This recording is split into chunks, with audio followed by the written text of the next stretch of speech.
안녕하세요. 잇 바이블입니다. 오늘 우리 함께 나눌 주님 말씀은 호세아서 13장 9절에서 16절까지의 말씀입니다. 함께 말씀을 읽겠습니다.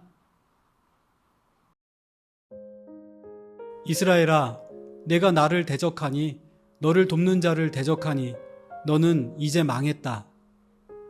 왕과 대신들을 세워달라고 조르더니 도대체 너의 왕이 지금 어디에 있느냐? 너를 구원하라고 하여라. 대신들이 지금 어디에 있느냐? 너희 모든 성읍에서 샅샅이 찾아보아라. 너를 궁지에서 건져달라고 하여라. 내가 홧김에 너에게 왕을 주었으나 분을 참을 수 없어서 너의 왕을 없애버렸다. 에브라임의 허물을 적은 문서를 모두 모았고 죄상을 적은 기록을 모두 보관하고 있다. 에브라임이 다시 태어나는 진통을 겪고 있다. 그러나 그는 때가 되었는데도 태를 열고 나올 줄 모르는 미련한 아들과도 같다. 내가 그들을 스올의 권세에서 속량하며 내가 그들을 사망에서 구속하겠다. 사망아, 내 재앙이 어디 있느냐? 스올아, 내 멸망이 어디 있느냐? 이제는 내게 동정심 같은 것은 없다. 이스라엘이 비록 형제들 가운데서 번성하여도 사막에서 동풍이 불어오게 할 터이니 주의 바람이 불면 샘과 우물이 모두 말라버리고 귀중한 보물 상자들도 모두 빼앗길 것이다. 사마리아가 저희 하나님에게 반항하였으니 이제는 그 죗값을 치를 수밖에 없다. 사람들은 칼에 찔려 쓰러지고 어린아이들은 박살나고 아이벤 여인들은 배가 찢길 것이다.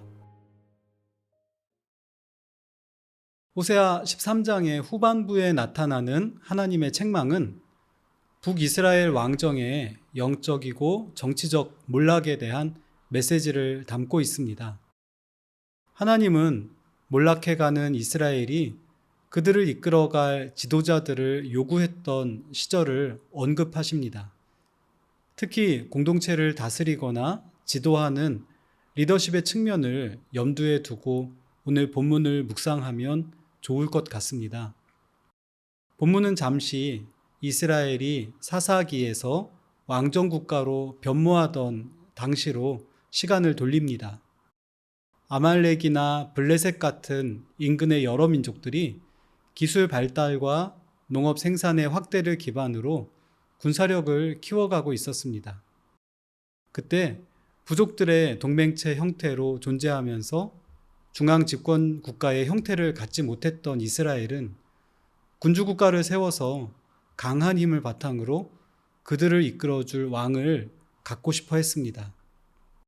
사무엘은 왕정 국가로의 전환이 그들에게 가져올 문제점들을 상세히 설명해 주었지만 백성들의 고집은 막무가내였습니다.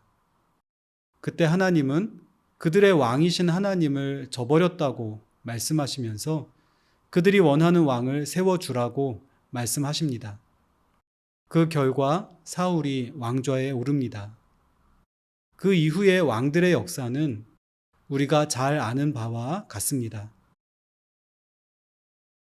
다윗과 그의 아들 솔로몬 때에 짧은 통일국가 전성기가 끝난 직후로 이스라엘은 남과 북으로 나누어졌고 특히 북이스라엘은 여러 번 왕조가 바뀌며 하나님께 대한 반역을 반복해 왔습니다.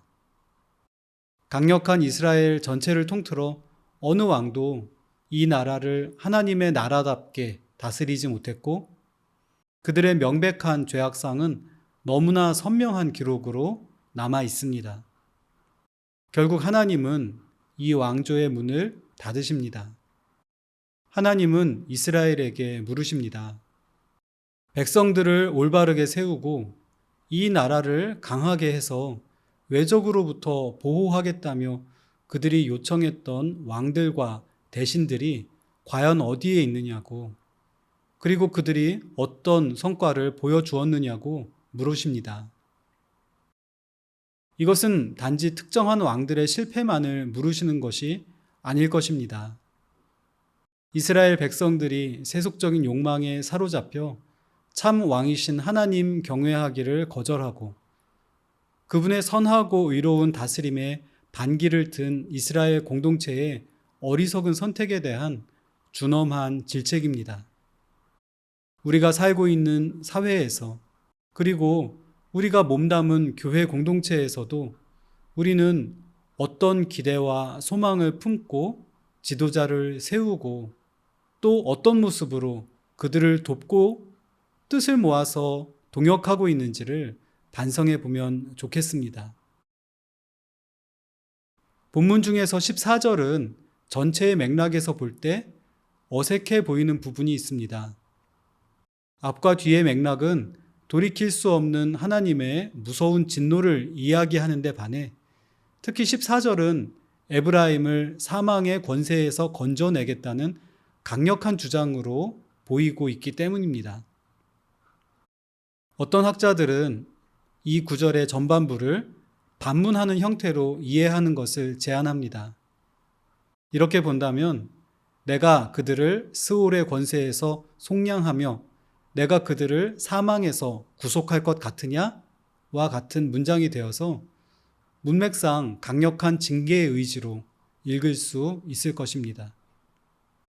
또 어떤 학자들은 극렬하게 진노하시면서도 궁극적으로는 이스라엘을 구속하려는 하나님의 속마음을 드러낸 표현으로 보기도 합니다.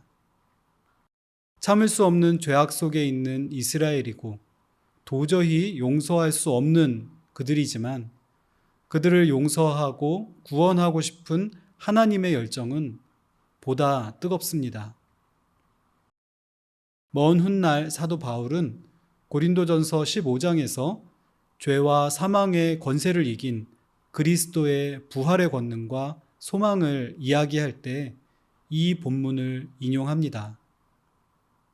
치명적인 죄악과 피할 수 없는 사망의 징벌을 마주하고 있지만 그럼에도 그들을 용서하고 다시 살리고자 하시는 불가능을 가능케 하신 역설적인 하나님의 은혜와 열심이 바로 이 말씀 속에 담겨 있습니다. 그리고 결국 이 열심은 그리스도의 십자가와 부활의 승리를 통해 우리에게 성취되었습니다. 무섭게 책망하시는 중에도 끓어오르는 사랑과 은혜를 통해 우리를 바라보시는 주님 앞에 나아갈 수 있기를 소망합니다.